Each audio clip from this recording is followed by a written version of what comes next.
With us now in studio, Samer Sinijlawi, a Fatah activist from Jerusalem. Samer, good to see you again. Do you think these protests, they are growing, they're spreading across Palestinian Authority-controlled cities? Will it lead to the end of Abbas, or will the brutality, in many cases, of the police force, will it put an end to the demonstration? Well, this has been going since the 24th of June, almost 10 days and more. And it shows every day that the public in the streets, in every city in the West Bank, is very angry and is showing their anger towards the authority. And it has been proven that the Palestinian people are very stubborn people. The Israeli occupation was never able to cool down the anger of these people. So I think this will not end. It will continue peacefully, I hope, because we have a message that we will not have any kind of Palestinian civil war here. There is a promise, though, from the Palestinian Authority of reform with the government's with the police conduct. There is a promise for a full investigation, a promise of reform. Does anyone believe that? This will not help. I think the Palestinian public now is aware that this leadership is more dangerous than COVID, and it should be treated, it should be isolated, it should leave the political scene as soon as possible. There is no way the Palestinian people, after this leadership,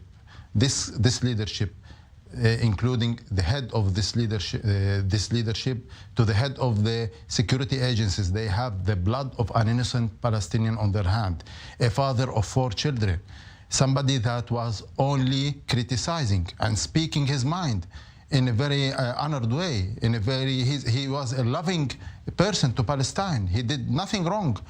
He was not affiliated with anybody. He cannot be treated as a traitor, as they accuse him.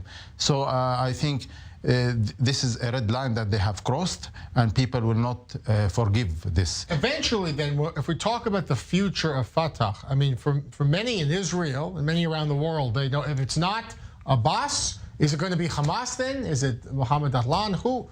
I mean, eventually, in a post-Abbas era, who could it be leading the Palestinian government? The election boxes will define. It's not anybody can predict now.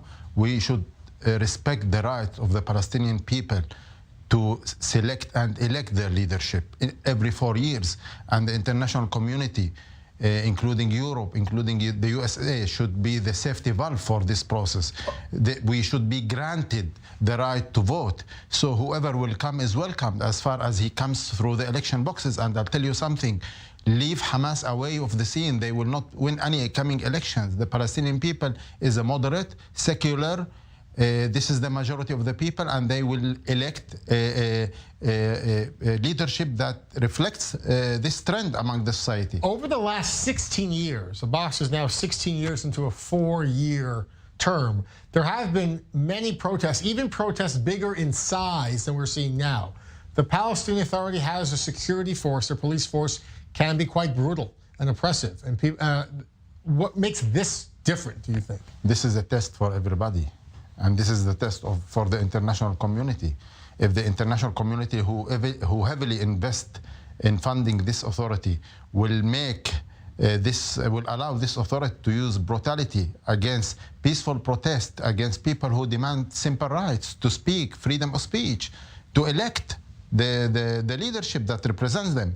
And if any leadership does not respect internally the rights of its people, it does not have any legitimacy to represent the rights of these people in front of the others. Who give them the legitimacy to negotiate with the Israelis or with the international community, or receive a donation, or receive Blinken in his office? Who gave him this legitimacy? He has been employing himself for 16 years against the will of the people. And it's clear now that the people want to change and want him to leave. This is serious. Samer, thank you so much for being with us in studio. Great to have your perspective on i24 News tonight. Thank you so much for your time. Thank you.